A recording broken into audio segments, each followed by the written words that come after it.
Guys, रेशमी dot Delhi. आप सब कैसे? मैं उम्मीद करती हूँ कि आप सब बहुत अच्छे होंगे। मैं भी बहुत अच्छी हूँ। अभी मैं किचन में बैठी हूँ, आंशी को मैं रूम में सुला के आई हूँ। मैं उसके सामने आप लोगों से बात करूँगी तो वो आवाज़ से उठ जाएगी। स्कूल से अभी लेके आई हूँ, खाना खिलाने के बाद उसे सुला दी हूँ। बिल्कुल सोना नहीं चाहती है। रात को भी 12-1 बजे सोएगी। सुबह स्कूल जाने का समय बहुत लेट से उठती है, इसीलिए मैं बोली नहीं तुम अभी सो। तो मैं किचन में आई हूँ आप लोगों से बात करने के लिए। तो सोच रही थी कि आज आंशी को पार्क लेके चली जाऊँ, क्योंकि सारा दिन वो भी मतलब स्कूल घर रहती है, उसका भी मन नहीं लगता है। तो हम लोगों को क्या, हम लोग घर के काम में बिज़ी रहते हैं इतना कि घर का काम करते करते हम लोगों का टाइम पास हो ही जाता है। तो वो बेचारी मतलब घर पे ही रहती है, स्कूल से आने के बाद कहीं जाती नहीं है, सिर्फ पढ़ाई। तो अकेले खेलती रहती है, जितना हो सकता है हम खेलते, उसके पापा काम से आने के बाद उसके साथ खेलते। तो बच्ची है ना, तो वो क्या समझती है, इसीलिए उसको भी तो खेलना है, सब लोग खेलना चाहती है। तो इसीलिए मैं बोल रही थी कि आज मैं उसे पार्क लेके चली जाऊँ, थोड़ा उससे भी मन लगे। तो आज मैं उसे पार्क लेके जाने वाली हूँ, तो आप लोगों को जाके मैं दिखाऊंगी। और ऐसे तो रास्ते में उसको लेके रहती हूँ तो मैं ज़्यादा ब्लॉगिंग कर नहीं पाती हूँ, क्योंकि वो बहुत ज़्यादा दौड़ा दौड़ी करती है ना, तो उसे संभालना पड़ता है। इसीलिए मैं इतने दिनों से सोच रही थी कि 30 तारीख को राखी है, लेकिन नई आंशी के पापा बोल रहे थे कि 31 तारीख को राखी है, बृहस्पतिवार को, तो बृहस्पतिवार को ही मनाना, क्योंकि 30 तारीख को सूर्य ग्रहण लगने वाला है। इसीलिए ये तो हर साल का ही रहता है ना, तो मैं फिर जा नहीं पाऊँगी ना। ग्रहण जैसे कि 3-4 बजे तक है सुने, तो वो छूटने के बाद भी मैं जा नहीं पाऊँगी, क्योंकि मैं सोची ये साल कि बड़े पापा लोग के घर जाए, चाचा के घर जाए, क्योंकि उनका बेटा लोग को मैं राखी बांधती हूँ ना। मेरे 2 बड़े पापा, एक चाचा है, तो उनका मतलब बेटा लोग को मैं राखी बांधती हूँ, वो लोग तो मेरे भाई लगेंगे। तो मैं 3 साल के बाद में सोची कि मैं जाऊँ। पहले तो आंशी छोटी थी तो मैं नहीं जाती थी, क्योंकि मैं संभाल नहीं पाती थी। अभी तो आंशी चलती है, बोलती है, समझती भी है। सबसे बड़ी बात यही है कि समझदार हो गई है, कुछ भी बोलने से वो मान जाती है बात। इसीलिए मैं बोली चलो, अब तो मतलब आंशी भी समझने लगी है, वो भी सबको राखी बांधेगी, कुछ तो उसको भी सीखना चाहिए। तो मैं ही जाऊंगी। उस दिन भी तो आंशी के पापा का काम है, उनका तो छुट्टी है नहीं, तो वो कह रहे थे कि तुम लोग चले जाना, मैं लेने आ जाऊंगा। तो मैं और आंशी राखी के दिन जाऊंगी अपने भाई लोग को वो राखी बांध के, फिर मैं आंशी पापा वहाँ आएंगे तो मैं चली आऊँगी घर। 3 साल के बाद जा रही हूँ, बहुत मैं खुश हूँ। अभी तक मैं राखी भी नहीं खरीदी। मैं सोच रही थी कि आज शाम को जाऊँ राखी खरीदने, तो अंशी के पापा बोल रहे कि रहने दो, हम लोग कल राखी खरीदने चलते।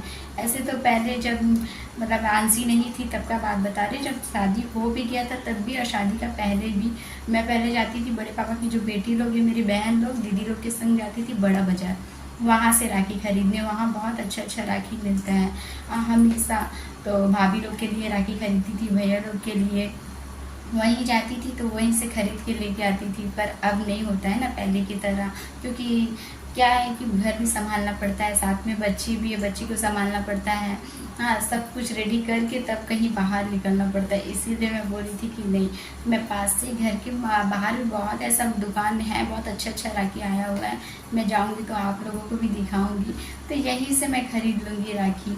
और आंशी का भी राखी किनना है, और देखती हूँ क्या होता है। 2 दर्जन तो राखी लगेगा, इतना तो मैं पता है मुझे। और मैं जाऊँगी वहाँ पर ना बड़े पापा लोग के घर, तो मैं आप लोगों को दिखाऊंगी ज़रूर। और वहाँ जाने से टाइम का पता ही नहीं चलता है, जैसे घड़ी का कांटा दौड़ रहा है ऐसा होता है। देखा जाए तो वहीं वहीं से मेरे पापा का भी शादी हुआ है, और हम लोग वहीं पर मतलब कि छोटे से बड़े हुए हैं, हम लोग का बचपन वहीं पर बीता। इसीलिए मैं जाती हूँ ना, तो मतलब वहाँ से आने का दिल भी नहीं करता है। तो वही अभी भी मेरे चाचा के बेटा फ़ोन किए थे, पूछ रहे थे कि दीदी आप आओगी ना? हम बोले हाँ हम आएंगे।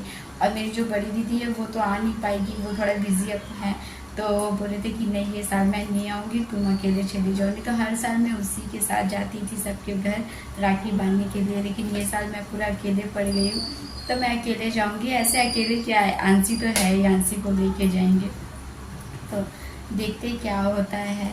अभी मैं राखी भी नहीं खरीदी, कुछ तैयारी नहीं की हूँ, बस एक दिन मेरे हाथ में टाइम है, तो एक दिन में मुझे सब तैयारी करना होगा। और कल तो अंशी के स्कूल में रक्षाबंधन है, तो मैम बोल रही थी कि मतलब कि सूट पहना के लेके आना। तो उसका तो सूट है नहीं, देखती हूँ कुछ पहना दूँगी, धोती पैजामा ये सब है ना, नॉर्मल कपड़ा हल्का ही पहना दूँगी, ज़्यादा देरी का क्लास भी नहीं है। देखती हूँ कल क्या होता है। तब कल आंसी अपने स्कूल में रक्षाबंधन मना लेगी, फिर उसके बाद 31 तारीख को फिर मनाएगी अपने भाई लोगों के साथ। तो चलिए, आप मेरे वीडियो में ऐसे ही जुड़े रहिए, मैं आप लोगों को आगे भी दिखाती हूँ।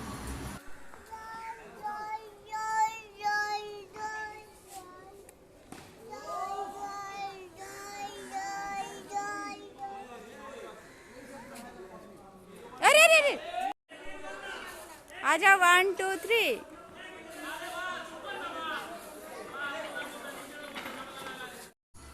मैं पार्क से आंसी को लेके निकली, थोड़ा आगे बढ़ी तो देखी राखी का दुकान।